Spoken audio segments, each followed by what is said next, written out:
this is a cell or a battery, and the battery or cell in our circuit creates a potential difference. There's a potential difference between here and here, and if I connect it up with just a lead, right, between the two ends, short-circuiting this cell, then there'll be a current that flows around here.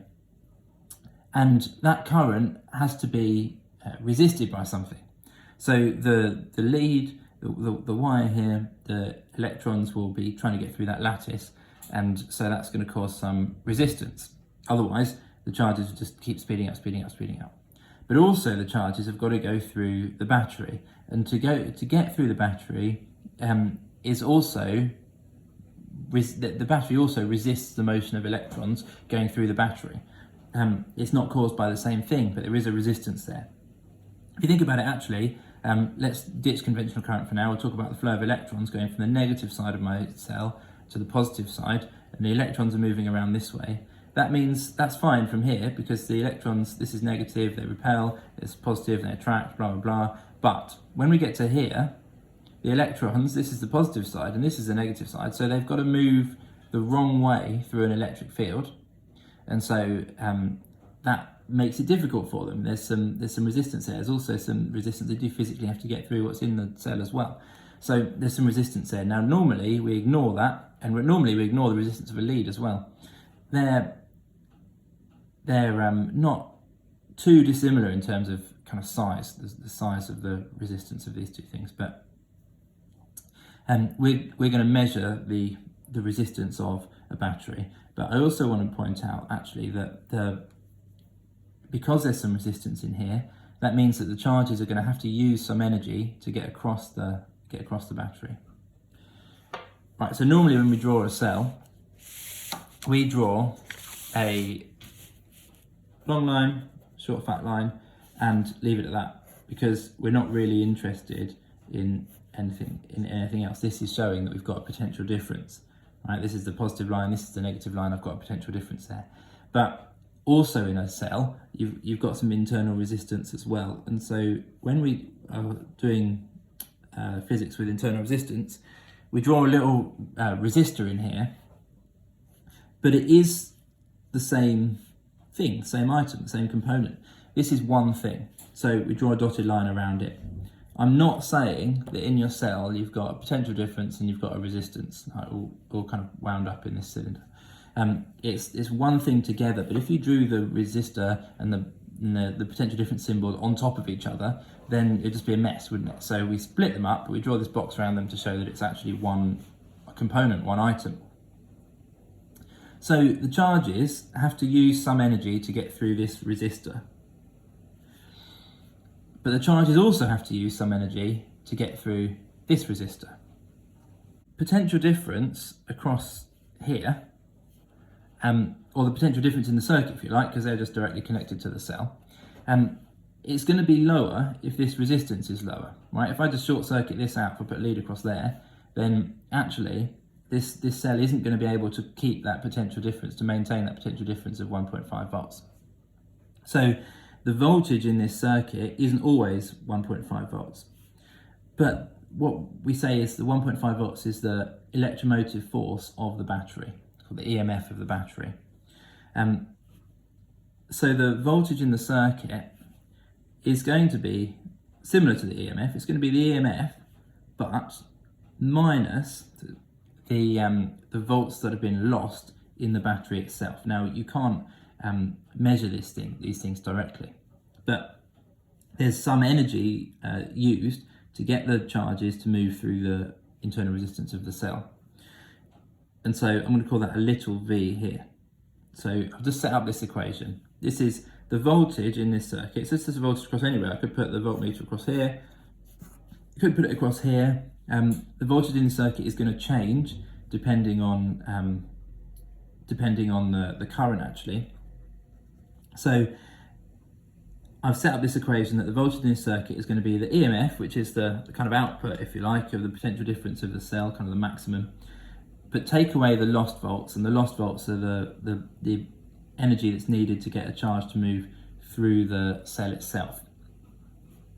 Now I've got this equation, and I would always talk about lost volts when you're asked about internal resistance and EMF in a test question, try and use the phrase lost volts, because that makes it what you're, as long as it fits in obviously, but makes it more logical, I think.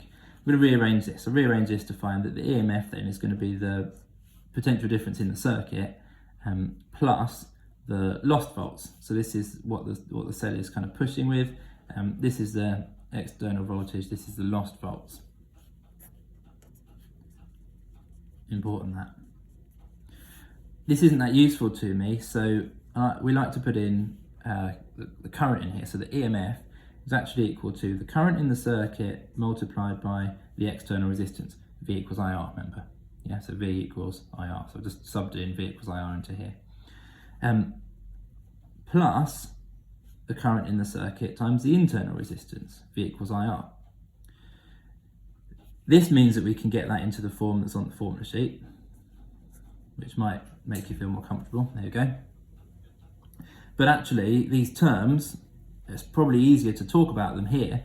And we can see that the higher the current, the more lost, the greater the lost volts, right? So if this current's higher, we're losing more volts. You might think from this equation, this circuit then, why is it that we can't measure the EMF? If we can get this lost volts to zero, so i.e. there's no current flowing, then the potential difference will be the same as the EMF. So if I get my cell and the potential difference between here and here should be equal to the EMF.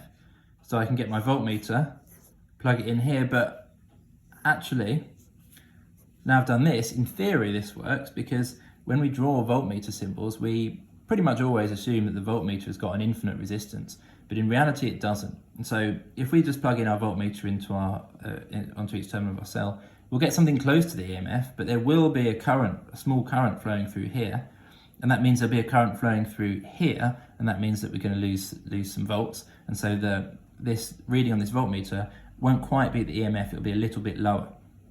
So we can't measure the EMF directly. What we have to do instead is we have to do a little experiment, and we can take this circuit, let's make this a variable resistor. If we change the resistance here, then we can get different values of V, potential difference.